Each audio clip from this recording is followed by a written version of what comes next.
આજથી નવા નાણાકીય વર્ષની શરૂઆત થઈ છે, એટલે કે નિયમો પણ તેની સાથે અનેક બદલાઈ ગયા. આજથી બદલાયેલા 8 નિયમ સામાન્ય લોકો પર અસર કરવાનું શરૂ કરશે, જેમાં income tax, take home salary, railway ticket આ સંબંધિત નિયમોમાં ફેરફાર જણાઈ રહ્યા છે. એટલે કે આજથી નવો આવકવેરા અધિનિયમ 2025 લાગુ થઈ ગયો છે. ટેક હોમ સેલરી ઘટશે, ગ્રેજ્યુટીની રકમ વધશે. આ ઉપરાંત નવા નાણાકીય વર્ષમાં પાનના નિયમોમાં પણ ધરખમ ફેરફાર છે. ઘર ભાડા ભથ્થા, આઈટીઆર સંબંધિત નિયમોમાં પણ ફેરફાર થઈ ગયો છે. એનઆરઆઈના કરવેરા માટેના નિયમોમાં પણ આજથી ફેરફાર થયો છે. ડિવિડન્ડ અને મ્યુચ્યુઅલ ફંડની આવકના નિયમો પણ આજથી બદલાઈ ગયા છે. હવે આપને પણ જણાવું કે નોકરિયાત વર્ગ માટે નવું શું રહેશે. તો આ નવા નાણાકીય વર્ષની અંદર નોકરિયાતો અનેક નવા નિયમોનો તેમને સામનો કરવો પડશે, જેમાં આઈટીઆર 3, આઈટીઆર 4 માટેની અંતિમ તારીખ હવે 31 ઓગસ્ટ સુધી લંબાવી દેવાય છે. એ ઉપરાંત ફોર્મ નંબર 16 ને બદલે ફોર્મ 130 અને ફોર્મ નંબર 131નો ઉપયોગ કરવાનો રહેશે.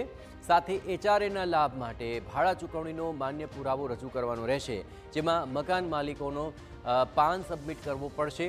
કંપની પાસેથી મળતા ફૂડ કાર્ટની ટેક્સ ફ્રી લિમિટ વધારીને 50 થી 200 રૂપિયા પ્રતિ મિલ કરાય છે. ગિફ્ટ કાર્ડ, વાઉચર અને કૂપન પર ટેક્સ ફ્રી લિમિટ વધારી દેવાય. આ ઉપરાંત પીપીએફ, એનપીએસ અને સુકન્યા જેવી સ્કીમમાં લઘુત્તમ બેલેન્સ જાળવવું હવે ફરજિયાત થઈ ચૂક્યું છે. અકસ્માત, કોર્ટ તરફથી મળેલા વળતર પરનું વ્યાજ કરમુક્ત થયું છે.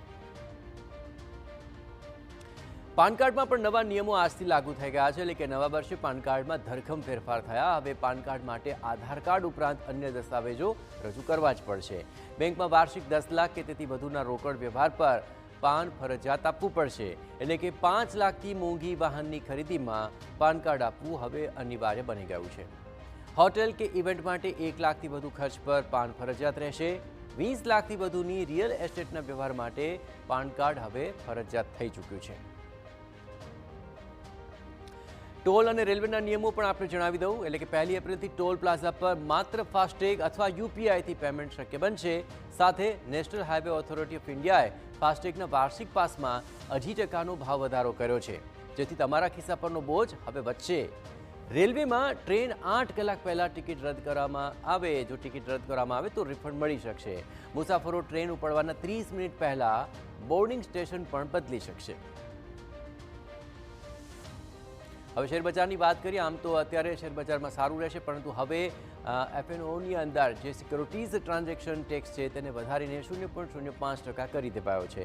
સાથે વ્યક્તિગત પ્રમોટર્સ માટે આશરે 30% અને કંપનીના પ્રમોટર્સ પર આશરે 22% ટેક્સ લાગુ પડશે.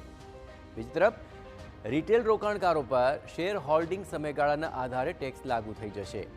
સેકન્ડરી માર્કેટમાંથી ખરીદેલા સોવરિન ગોલ્ડ બોન્ડ્સ પર ટેક્સ હવે લાગશે. અત્રે મહત્વપૂર્ણ છે કે ડિવિડન્ડ અને મ્યુચ્યુઅલ ફંડ પર વ્યાજ ખર્ચની છૂટ નહીં મળે. એનઆરઆઈના નિયમોમાં પણ મહત્વપૂર્ણ થયા છે ફેરફાર. નવા નાણાકીય વર્ષથી એનઆરઆઈ હવે મિલકત વ્યવહારોમાં પાન દ્વારા ટીડીએસ તેનું કાપી શકાશે. તેમણે ટીએએન મેળવવાની જરૂરિયાત હવે નહીં રહે. સાથે વિદેશ યાત્રા પર લાગતો ટીસીએસનો દર ઘટાડવામાં આવ્યો છે. પહેલાં 10 લાખ સુધી 5% અને તેનાથી વધુ રકમ પર 20% સુધી ટેક્સ લાગતો હતો, પરંતુ કુલ ખર્ચ પર 2%નો ટીસીએસનો ફ્લેટ રેટ હવે લાગુ થશે.